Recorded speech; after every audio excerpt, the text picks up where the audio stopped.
Harlem wasn't exploding. It was holding its breath. After the rupture of 1933, everyone knew the balance was unstable, but no one wanted open war. Too much attention, too many eyes. So a different solution was proposed. A deal. On paper, it looked sensible. Order over chaos. Predictable revenue over disruption. A way to keep Harlem functioning without forcing anyone to admit that the old structure was already cracking. Deals like this don't exist to create peace. They exist to delay consequences. For Bumpy Johnson, the offer was revealing. It promised stability, but only if he accepted limits he didn't define. It offered participation, not authority. And most importantly, it assumed that negotiation was still possible, that coexistence could be patched instead of rethought. That assumption was wrong. The deal didn't collapse in a dramatic meeting. There was no raised voice, no walkout, no public refusal. It failed the way the most dangerous agreements do, quietly, through small deviations, missed guarantees, and expectations that only moved in one direction. Each detail signaled the same truth. The structure behind the deal hadn't changed at all. Bumpy didn't protest, he didn't counteroffer, he didn't threaten. He reinterpreted. Because once a deal reveals that it exists to preserve hierarchy, accepting it becomes a declaration of limits, and rejecting it openly invites confrontation. There was a third option, one far slower and far more effective. 1935 was the year negotiation stopped being a path forward and became a diagnostic. The deal didn't fail because it was unfair. It failed because it clarified that fairness wasn't on the table. What followed wasn't a war anyone announced. It was a war that began by withdrawing belief in the deal itself. And once belief was gone, everything built on it started to come apart, silently, methodically, and beyond the reach of anyone who still thought the rules were being discussed. On the surface, the 1935 deal made sense to everyone involved. Harlem was volatile. Law enforcement pressure ebbed and surged unpredictably. Open conflict would have drawn the wrong kind of attention and disrupted cash flows that depended on quiet continuity. Stability, even if imperfect, had value. The proposal reflected that logic: shared access, fixed percentages, clear lanes of operation, fewer surprises. For many operators, it sounded like relief, a chance to replace uncertainty with routine. Deals like this don't promise respect. They promise predictability, and predictability keeps people alive. For Bumpy Johnson, the appeal was obvious at first glance. The terms didn't strip him of influence. They acknowledged his role, his reach, his ability to keep Harlem running without chaos. In practical terms, the deal offered legitimacy without headlines and order without bloodshed. That's why it worked, initially. What most people missed was where the deal located authority. Final decisions still flowed from outside Harlem. Enforcement still depended on external approval. The structure assumed Harlem needed management more than autonomy. It was collaboration framed as accommodation. To many, that distinction felt academic. To Bumpy, it was everything. A reasonable deal doesn't just divide profits. It distributes control. This one didn't.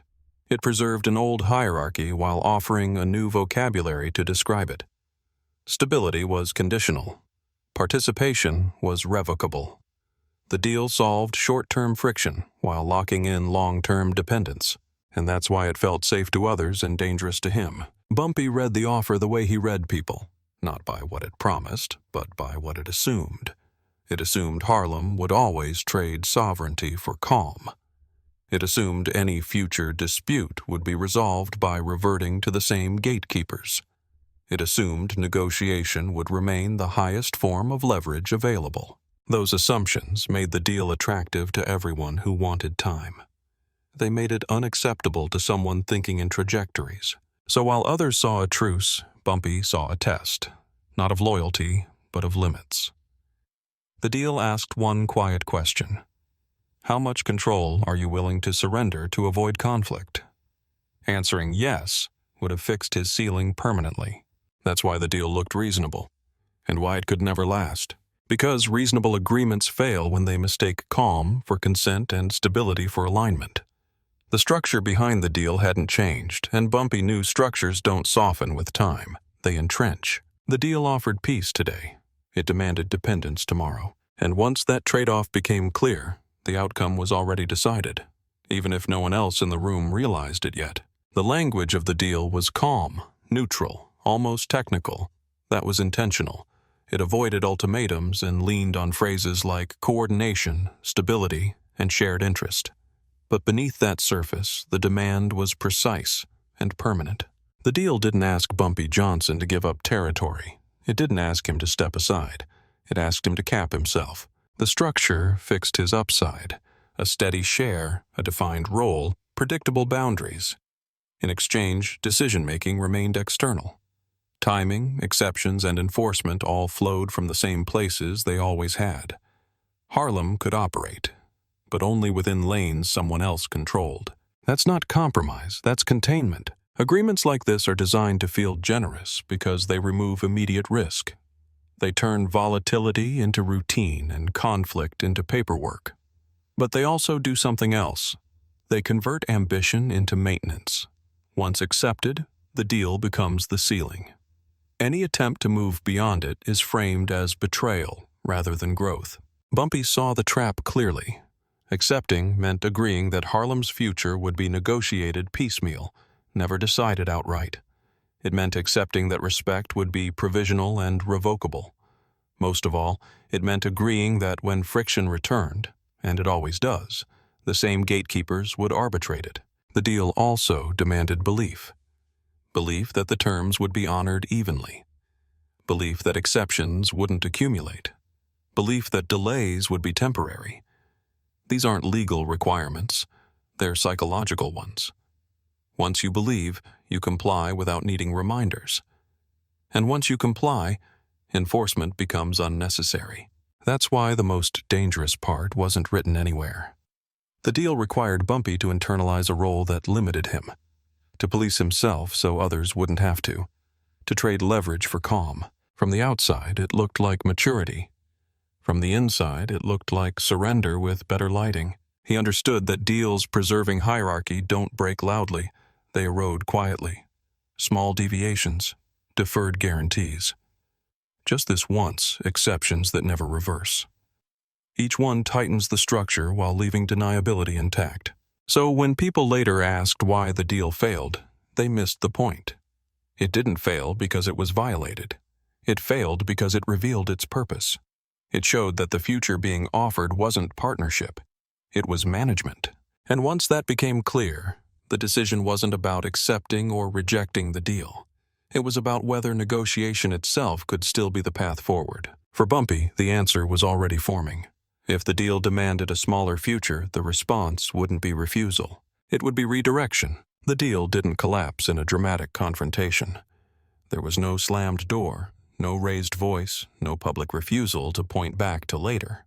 It failed the way control systems usually fail, through a small deviation that exposed the structure underneath. A timing change, a delayed approval, a condition treated as optional, but only for one side. On paper, it was minor. In practice, it was decisive. For Bumpy Johnson, that deviation answered the only question that mattered. Who decides when the rules bend? The answer was the same as it had always been. Not Harlem, not the deal. The same external hands that had written the ceiling in the first place.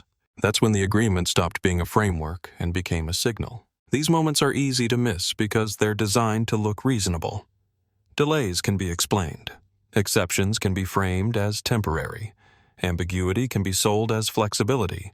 But flexibility that moves in one direction is not flexibility. It's leverage being exercised quietly. Bumpy didn't object.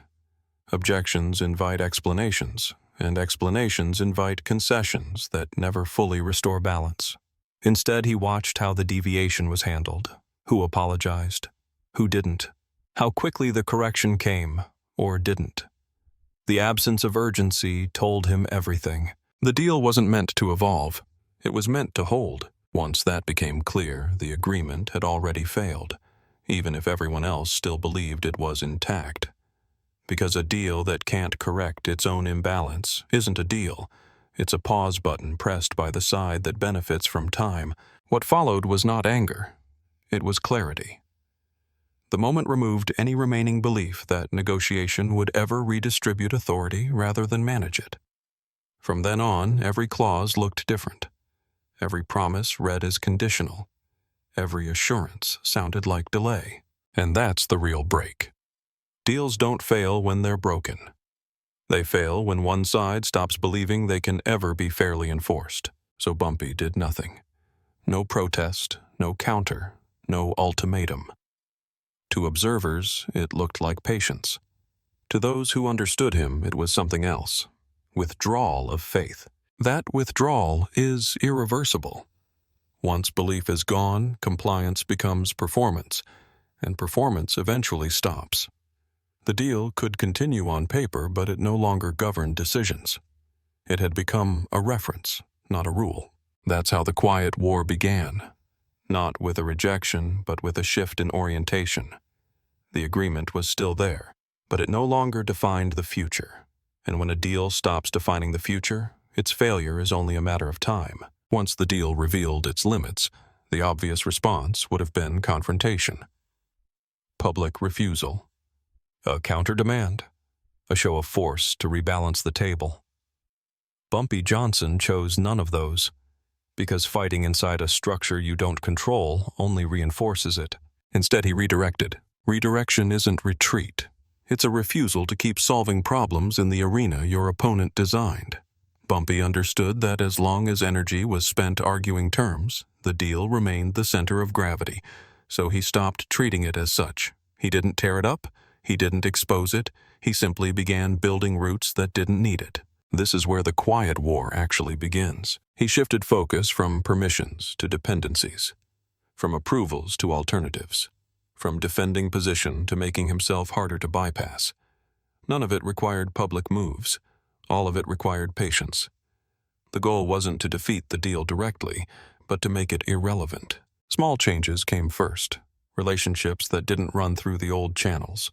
Operations structured so delays didn't matter. Redundancies that reduced the cost of being excluded. Each adjustment looked reasonable on its own. Together, they altered the balance without triggering alarms. That's why there was no fight. Fights announce intention. Redirection hides it. By avoiding confrontation, Bumpy denied the other side a clear opponent. There was no provocation to respond to, no breach to punish, no rebellion to suppress. The structure remained intact on paper, but its leverage began to drain away in practice. This method does something subtle but devastating. It transfers risk.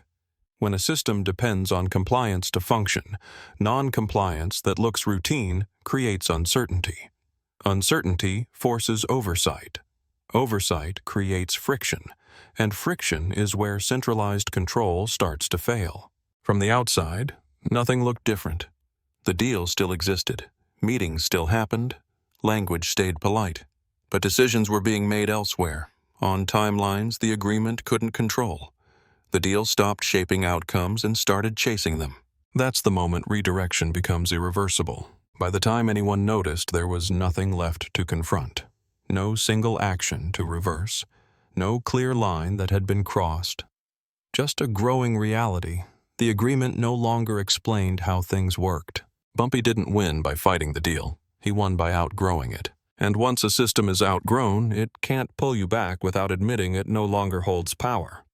That admission rarely comes willingly, which is why the quiet war didn't need noise. It needed time. By the time anyone realized the deal had stopped working, it was already too late to fix it. Not because it had been violated openly, but because it had been replaced quietly. What began as a failed agreement evolved into something far more durable. A method. The deal had taught a lesson. It revealed where leverage truly lived, who benefited from delay, and how authority was preserved under the language of cooperation. Once those mechanics were visible, they could be bypassed. And bypassing them didn't require confrontation. It required consistency. The strategy that emerged wasn't about speed. It was about inevitability. Every move after 1935 followed the same pattern. Reduce reliance, increase optionality, make outcomes harder to reverse. Operations were designed to function even when approvals stalled. Relationships were built to survive exclusion. decisions were structured so that no single denial could stop momentum. The deal still existed, but it no longer governed reality. That's how a failed agreement becomes an advantage. It clarifies what not to depend on. Instead of seeking recognition, the strategy focused on making participation unavoidable. Instead of negotiating terms, it shaped conditions. Over time, the old gatekeepers faced a problem they couldn't solve with authority alone. The system was working without them, not against them, around them. Quiet wars don't look like wars. There are no fronts, no victories to announce, no defeats to explain. There is only a gradual shift in where decisions land. And once decisions stop landing where authority expects them to, power begins to hollow out. What made this strategy effective was its patience. Nothing had to happen all at once. Each step looked rational. Each adjustment could be justified on its own merits. There was no single moment to roll back, no decisive act to punish. The accumulation did the work. By the late 1930s, the deal from 1935 wasn't remembered as a betrayal or a broken promise. It was remembered as a misreading, a belief that control could be preserved through negotiation when the environment had already moved on. The Quiet War didn't announce itself because it didn't need to. Its success was visible in outcomes, not headlines. That's the final transformation. A failed deal becomes strategy when it stops being a reference point and starts being a lesson. And once that lesson is learned, the war no longer needs declarations. It runs on structure. 1935 didn't produce a headline, a raid, or a public break. It produced something far more consequential, a shift in method. When the deal failed, Bumpy Johnson didn't escalate. He reframed. He stopped believing negotiation could redistribute power and began building conditions that made permission unnecessary. That's why this war stayed quiet. Loud conflicts invite correction. Quiet ones change outcomes before anyone agrees on what's happening. By redirecting instead of fighting, Bumpy denied his rivals a moment to respond. There was no breach to punish, no rebellion to suppress, only a growing reality that decisions were landing elsewhere. The lesson of 1935 isn't that deals are useless. It's that deals reveal who benefits from time. Once Bumpy saw that time favored the existing hierarchy, he took time away from it. He invested in alternatives, redundancy, and inevitability. He let structures drain themselves of leverage by relying on compliance that was no longer there. From the outside, the agreement still existed. From the inside, it had already lost authority. That's how quiet wars are won. Not by breaking rules, but by outgrowing them. Not by announcing intent, but by removing dependency. By the time anyone recognized the change, there was nothing left to negotiate back. 1935 wasn't the year violence began, it was the year belief ended. And once belief in this deal disappeared, the war didn't need a name. It had already found its path, steady, patient, and impossible to reverse.